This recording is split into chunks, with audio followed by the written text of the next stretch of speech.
Late payments and borrowing against the fund, state pensions are at least $25 billion in the red. Tensions rose as thousands of New Jersey teachers and school workers protested the proposed pension credit cuts for part-time school employees and even eliminate some benefits for new hires.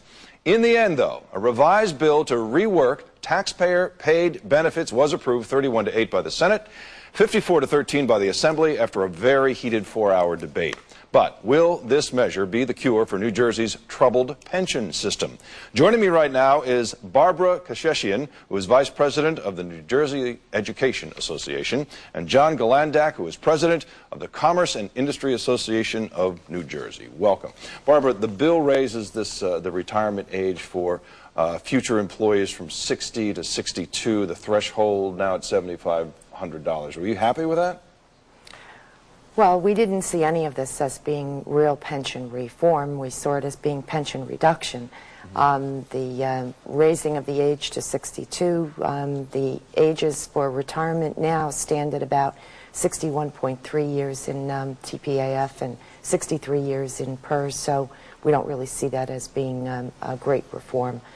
In terms of raising the amount to $7,500, it's going to hurt a lot of our school employees who are on the lower end of the pay scales. It's going to hurt our cafeteria workers, our bus drivers, the people who cross our children, our crossing guards at streets. So it's not going after the, quote, abusers of the system. Who are the abusers of the system? Oh, the people who accumulate more than one high-paying job toward the ends of their careers. The double dippers, the triple dippers. Huh? Absolutely. Yeah.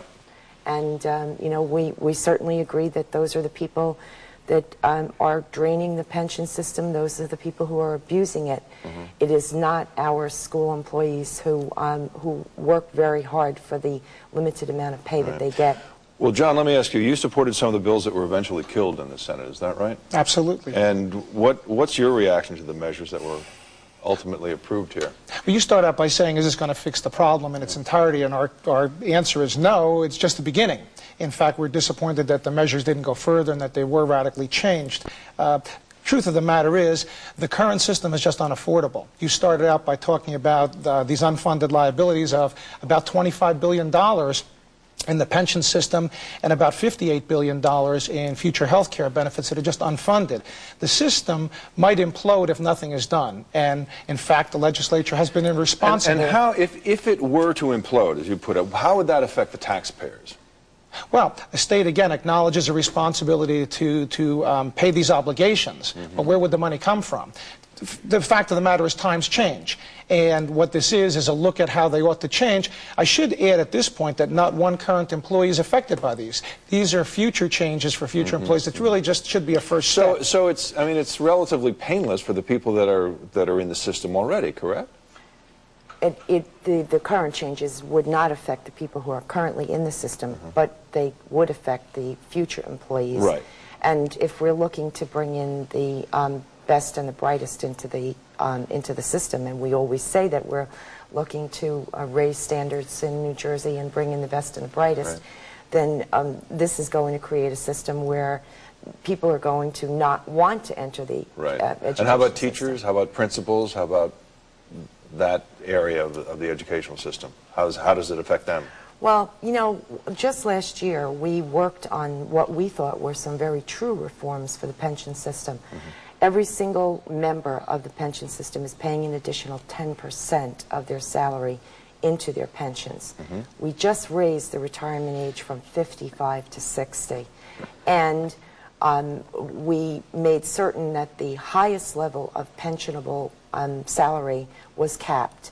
We created what we thought was true reform for the pension system.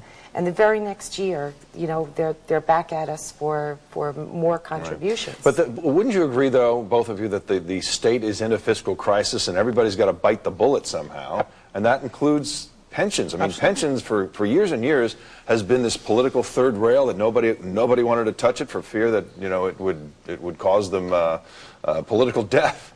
Again, these are tough times. Look at every headline, not every headline, but headlines every day.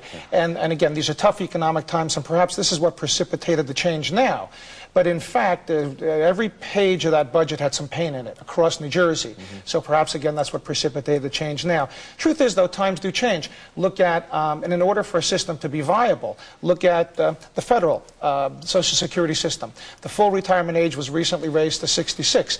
That's not out of any nefarious reason. What it really acknowledges is that people live longer. That's a good thing, but you want pensions to be able to be paid for a person's full life. So from time to time, because conditions change, you might have to change the system. So it's a fiscal reality that we all have to deal with, But right? part of the reason why the pension system is in this situation that it is because the legislature chose to take a 9-year holiday in terms of putting any money into the pension system. We agree. And they shouldn't have. That was irresponsible. Absolutely. But that's if you continue to irresponsibility on the part of the state legislature. But if you continue to put your head in the sand and do nothing, not you, the legislators, then the problem doesn't go away. Part of the assumptions, I think, too, were earlier based on the portfolio of investments. Earlier on, when the stock market was booming, the returns were greater. That, by anyone who looks at a 401k or any retirement plan, those returns have not been as great. So again, times change. In order to have the system be viable, we have to be realistic in what the expectations are. And that's why changes are required. But again, I'd reiterate that not one current employee is affected. So this is really going forward. All right. Thank you both very much for joining us. Coming up next, how Governor Corzine plans to pay off the state debt when New Jersey Now continues. Just stay with us.